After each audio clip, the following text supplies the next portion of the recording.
वो जहर देता तो सबकी नजर में आ जाता, सो ये किया कि हमें वक्त पर दवाएं न दी। सरकार बहादुर, कम से कम इस देश के पढ़े लिखे युवाओं को तो मूर्ख समझना बंद करिए। वो अब तिजारती पहलू निकाल लेता है, मैं कुछ कहूं तो तराजू निकाल लेता है। मैं इसलिए भी तेरे फन की कद्र करता हूं तो झूठ बोल के आंसू निकाल लेता है। हुकूमत इस कदर आवाम पर एहसान करती है, ये आंखें छीनती है और चश्मे दान करती है कि जिस्म की मौत कोई मौत नहीं होती है। जिस्म मिट जाने से इंसान नहीं मर जाते, धड़कने रुकने से अरमान नहीं मर जाते, सांसें थम जाने से ऐलान नहीं मर जाते। जिस्म की मौत कोई मौत नहीं होती। हम अमृत काल सुनते आ रहे थे, ये अमृत काल इतनी जल्दी समाप्त हो गया कि अब अमृत काल का कोई नाम तक नहीं लेना चाहता है। रिश्तों की ये नाजुक डोरें तोड़ी थोड़ी जाती हैं, अपनी आंखें दुखती हो तो फोड़ी थोड़ी जाती हैं। सभापति महोदय, मैं आपके सामने खड़ा होकर के एक बहुत छोटी सी कहानी सुनाना चाहता हूं कि महान बादशाह सिकंदर ने जब यूनान फतेह किया तो जीत का जश्न मनाने के लिए शहर की सड़कों पर निकला।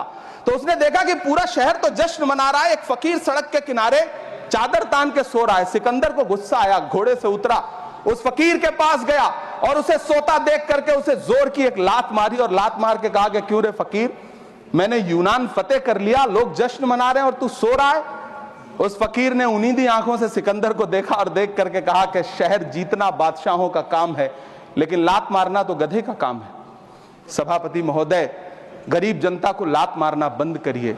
कभी सुदामा पांडे धूमिल जी ने कहा था कि एक आदमी रोटी बेलता है, एक आदमी रोटी खाता है, एक तीसरा आदमी भी है जो न रोटी बेलता है न रोटी खाता है, वो सिर्फ रोटी से खेलता है। वो तीसरा आदमी कौन है? मेरे देश की संसद मौन है। सभापति महोदय, इस सरकार का बाजार और महंगाई पर कोई नियंत्रण नहीं रह गया है। चाहे देश में लहसुन 400 रुपए किलो बिक जाए, टमाटर 100 रुपए किलो बिक जाए, प्याज का दाम सुनकर आंखों में आंसू आ जाए, लेकिन वित्त मंत्री महोदया बजट में महंगाई का मां भी नहीं बोलती हैं। बच्चों की किताब और पेंसिल तक पर टैक्स लगाने वाले सरकार से मैं पूछना चाहता हूं कि आप मध्यम वर्ग का हितैषी बताते हैं, खुद को तो शर्म नहीं आती है? खुद को धार्मिक कहने वाली सरकार भगवान श्री कृष्ण के प्रिय खाद्य पदार्थों दही और मक्खन तक पर जीएसटी लगाती है और बात करती है मध्यम वर्ग की हिमायती होने की। जिंदा रहते हुए जनता से हर चीज पर टैक्स वसूलने वाली यह सरकार कम से कम मरने पर तो लोगों को बख्श देती, लेकिन नहीं, वहां भी लूटना है। अंतिम संस्कार के सामान, अगरबत्ती, धूप बत्ती, केवड़ा जल, चंदन पाउडर, जौ, बताशा, काला तिल, पंचरत्न, कपूर और कफन तक पर टैक्स लेने वाली यह सरकार किस मुंह से खुद को मध्यम वर्ग का हितैषी बताती है? कौन सी संतुष्टि, किसकी संतुष्टि? कदम कदम पर टैक्स देकर लुटने वाली जनता की, या फिर जनता से टैक्स वसूल करके धन्ना सेठों का खजाना भरने वाली सरकार की? किसकी संतुष्टि? आखिर कौन सी नफरत है? ये मुल्क हमारा भी है, इस मुल्क की मिट्टी में हमारा भी खून पसीना शामिल है। हमसे इतनी भी क्या नफरत? रिश्तों की ये नाजुक डोरें तोड़ी थोड़ी जाती हैं, अपनी आंखें दुखती हो तो फोड़ी थोड़ी जाती हैं।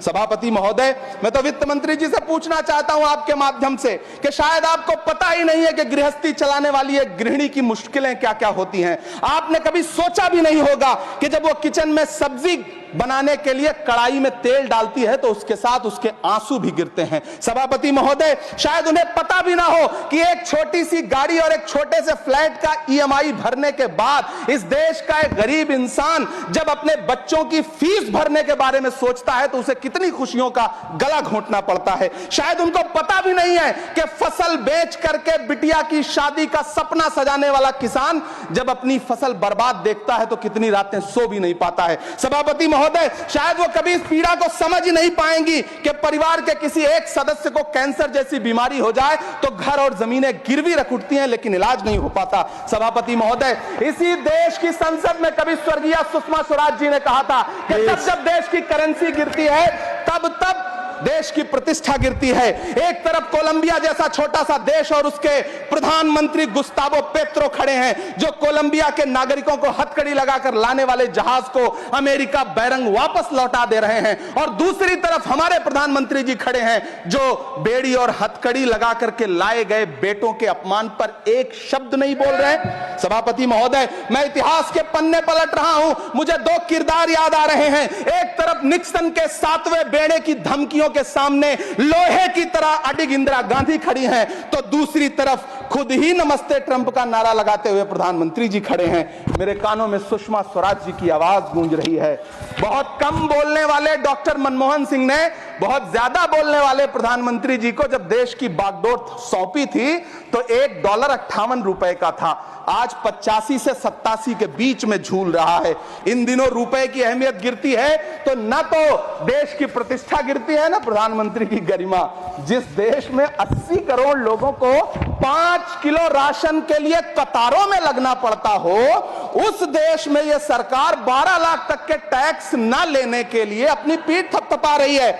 हुकूमत इस कदर आवाम पर एहसान करती है, ये आंखें छीनती है और चश्मे दान करती है। सभापति महोदय, महाराष्ट्र का भिवंडी हो, मालेगांव हो, इचलकरंजी हो, यूपी का बनारस हो, मुआयमा हो, मुबारकपुर हो, रांची का छोटा नागपुर हो, बिहार का भागलपुर हो, हर जगह बुनकरों की उम्मीदें तोड़ रही हैं, लेकिन इस सरकार के पास उनके लिए कुछ भी नहीं है। मुरादाबाद का पीतल उद्योग, कानपुर का चमड़ा उद्योग, सहारनपुर का लकड़ी उद्योग, फिरोजाबाद का चूड़ी उद्योग, अलीगढ़ का ताला उद्योग, सब सरकारी प्लानिंग से तबाह हो रहे हैं। इन तमाम के बीच सरकारी सपोर्ट से बस एक उद्योग फल फूल रहा है, नोएडा का नफरत उद्योग। सभापति महोदय, जिस देश में 40 से 45% मेडिकल फैकल्टी की सीट खाली हो, वहां बजट में 75,000 नए मेडिकल सीट्स का ऐलान हो रहा है। सरकार बहादुर, कम से कम इस देश के पढ़े लिखे युवाओं को तो मूर्ख समझना बंद करिए। वो अब तिजारती पहलू निकाल लेता है। पहले 7500 मेडिकल सीट्स बाद में बनाइएगा, पहले जो एम्स में 2161 पद खाली पड़े हैं उनको तो भर दीजिए। वो अब तिजारती पहलू निकाल लेता है। मैं कुछ कहूं तो तराजू निकाल लेता है। मैं इसलिए भी तेरे फन की कद्र करता हूं तो झूठ बोल के आंसू निकाल लेता है। सभापति महोदय, फिर झूठ आया है, मैं उसे मिथ्या कर दे रहा हूं। शायरी में बार बार आ जाता है, क्या करूं महोदय। काश ये बजट, सभापति महोदय, वो एक शब्द मैं मिथ्या कर दे रहा हूं सर, वो एक शब्द को हटा दीजिए। ध्यान रखें, ऐसे जो भी शब्द होंगे आपके वहां। सभापति महोदय, काश ये बजट बीपीएससी के पेपर लीक की शिकायत करने वाले नौजवानों पर बरसती हुई पुलिस के लाठियों पे, जख्मों पर मरहम लगा पाता। सभापति महोदय, पिछले 80 दिन से 70 साल का एक बुजुर्ग एमएसपी की लीगल गारंटी मांगता हुआ आमरण अनशन पे बैठा हुआ है। काश ये बजट किसान नेता जगजीत डल्लेवाल की टूटती हुई सांसों की पीड़ा सुन पाता। काश ये बजट प्रतियोगी परीक्षाओं की तैयारी के लिए दिल्ली, कोटा, पटना, अहमदाबाद जैसे शहरों में, इलाहाबाद जैसे शहरों में किताबों के साथ गल रहे युवाओं के सपनों को जिंदगी दे पाता। काश ये बजट वंदे भारत के सुनहरे विजुअल के बजाय देश की गरीब जनता को कुछ और पैसेंजर ट्रेनें दे पाता। काश ये बजट सीनियर सिटीजन को ट्रेन टिकटों में मिलने वाली रियायतें वापस लौटा पाता, जिनको सरकार ने कोविड के नाम पे छीन लिया था। काश ये बजट किसानों की राह में कीले नहीं बल्कि कालीन बिछाने वाला बन पाता। काश ये बजट सरकारी मालिकों को यह समझा पाता कि नेहरू को कोसने से अर्थव्यवस्था नहीं सुधरेगी, उसके लिए डॉक्टर मनमोहन सिंह साहब की अर्थ नीति अपनानी पड़ेगी। पिछले 11 साल से नेहरू जी को कोस रहे हैं, आखिर कब तक कोसिएगा? थोड़ा पंडित नेहरू जी के बारे में पढ़िए, तब पता चले कि पंडित नेहरू की शख्सियत का नाम है। दुनिया का पहला ऐसा राजनेता जिसने अपनी जिंदगी की आजादी के लिए, देश की आजादी के लिए 3259 दिन अंग्रेजों की जेल में बिताए।